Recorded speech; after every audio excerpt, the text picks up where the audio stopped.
আসসালামু আলাইকুম ভিউয়ার্স, আশা করি সকলে ভালো আছেন। আপনাদের দয়ায় আমিও খুব ভালো আছি।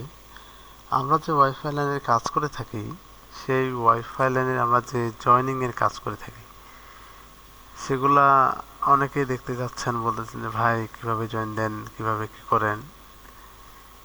এই যে একটা আমি নতুন কানেকশন দেওয়ার জন্য আসছি এখানে, এই যে আমি জয়েন দিচ্ছি দেখতে পাচ্ছেন, এটা হচ্ছে কাটার। এটা দিয়ে যে মানে খুবই ছিদ্র তারটা মনে হচ্ছে খুবই চিকন, আসলে এই তারটা যে অনেক বড় মোটা সেটা আপনারা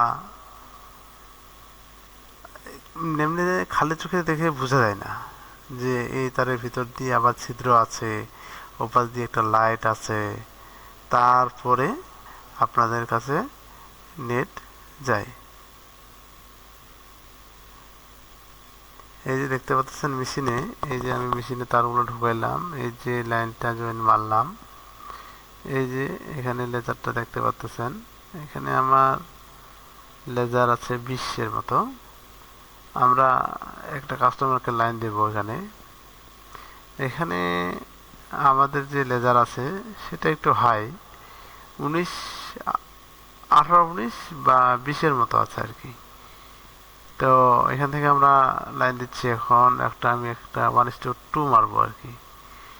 এই স্প্লিটার শুধু আমরা ধরে নেন যেখানে -18 আছে সেখানে 22 বা 23-এ গিয়ে পৌঁছাবে, তাতে কোনো প্রবলেম নেই। তবে অবশ্যই লক্ষ্য রাখতে হবে যেন 24 ক্রস না করে। 22-23 থাকলে সবচেয়ে ভালো, তবে 24 ক্রস 25, 26 সে যদি চালান আপনারা, তাহলে কিন্তু নেট স্পিড স্লো হয়ে যাবে।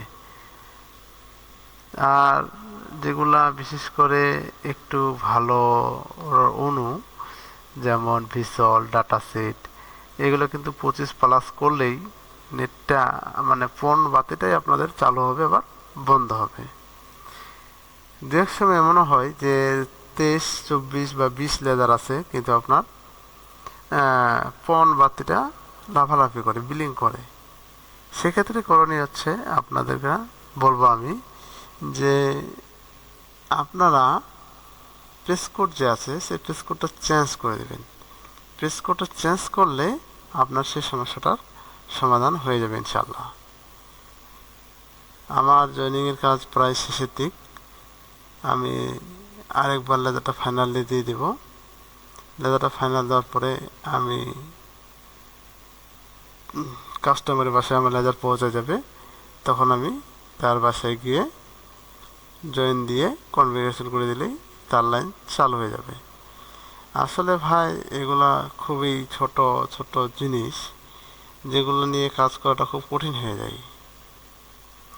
এগুলা এমন একটা জিনিস যে চিকন ক্ষুদ্র, আর যখন ঝড় বৃষ্টি হয় তখন তো বলাই বাহুল্য। এই চিকন তার দিয়ে কাস্টমারের বাসায় লাইন নিয়ে যাওয়া, তাকে সাপোর্ট দেওয়া বিশাল কষ্টসাধ্য বিষয়। আমাদের জয়েনিংয়ের কাজ প্রায় শেষ। আমরা এখন চলে যাব কাস্টমারের বাসায়। কাস্টমার গতকালকে ফোন দিয়েছিল যে ওয়াইফাই লাইন নিবি, আজকে আসছি। এসে তার বাসায় জয়েন দিয়ে শেষ করলাম। আমরা এখন চলে যাব তার বাসায়। তার বাসায় গিয়ে এই যে মেশিনটা দেখেন আপনার কত ছিদ্র, তার এমনি কত চিকন, দেখেন এখানে কত বড় মানে মোটা দেখাচ্ছে, এবং মধ্যখানে যে ছিদ্র আছে ছিদ্রটাও দেখাচ্ছে। আমাদের এখানে জয়েনিংয়ের কাজ শেষ। 21 আমরা লেজার পাবো ইনশাল্লাহ। আমার বাসায় চলে আসলাম। আমার সাথে যে ছিল সে জয়েন দিচ্ছে টেস্ট কোড, আমি কনফিগারেশন করতেছি, দেখতে পাচ্ছেন এটা হচ্ছে টেন্ডার আউটার। আর এই সবচাইতে সহজ কনফিগারেশন টেন্ডার F6। আপনার রাউটারটা কানেক্ট করার সাথে সাথেই যদি পরের ধাপে চলে যান, তাহলে অটোমেটিকলি রাউটারে ঢুকাই দেবে। আমি এভাবে পরের ধাপে যাই না, আমি সরাসরি ক্রোম ব্রাউজার দিয়ে সার্চ দিয়ে যাই। এই যে দেখতে পাচ্ছেন, আমি সার্চ দিলাম 192.67.20.1, ঠিক টিপি লিঙ্কের লগ ইন আইপি আর এটা সেম একই। এটা দেওয়ার সাথে সাথে আপনাদেরকে ইউজার নেম এবং পাসওয়ার্ডে নিয়ে চলে যাবে।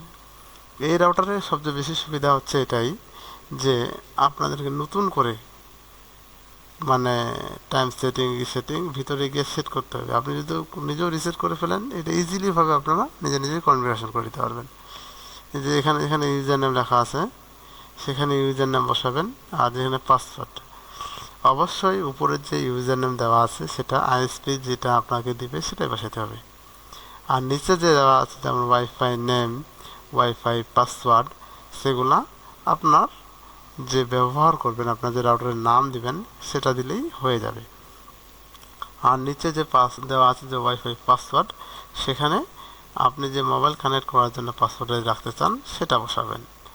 তবে অবশ্যই বলবো আমি, উপরে যে ইউজার নেম এবং পাসওয়ার্ড দেওয়া আছে, প্রথম ইউজার নেম পাসওয়ার্ড দেওয়া আছে, সেখানে আপনারা আপনাদের মতো ইউজার নেম বা পাসওয়ার্ড দিবেন না। এটাই অনেক কাস্টমার ভুল করে থাকে, যে ওইখানে তাদের মতো পাসওয়ার্ড এবং ওইখানে তাদের মতো নাম, ওখানে ইউজার নাম দেওয়া আছে, ওরা মনে করে কি যেটাই ওয়াইফাই নেম, ওটাই বসায় রাখে। আমি আবারও বলতেছি, ইউজার নেমের জায়গায় যেখানে শুধু ইউজার নেম লেখা থাকবে, সেখানে আইএসপি থেকে যে ইউজার নেম দিবে আপনাদেরকে সেটা বসাবেন। আর যেখানে পাসওয়ার্ড দেওয়া আছে শুধু, সেখানে আইএসপি থেকে যে পাসওয়ার্ড দেওয়া আছে সেখানে সেটা বসাবেন। আর নিচে যেটা দেওয়া আছে যে ওয়াইফাই নেম, সেখানে আপনার যে নাম রাখতে চান সেটা বসাবেন। আর যেখানে দেওয়া আছে ওয়াইফাই পাসওয়ার্ড, আপনারা মোবাইল কানেক্ট করার জন্য যে পাসওয়ার্ডটা রাখতে চান সেটা নিচে বসাবেন। আসলে বিষয়টা আমি মনে হয় বুঝাতে পারছি। ধন্যবাদ। আসসালামু আলাইকুম।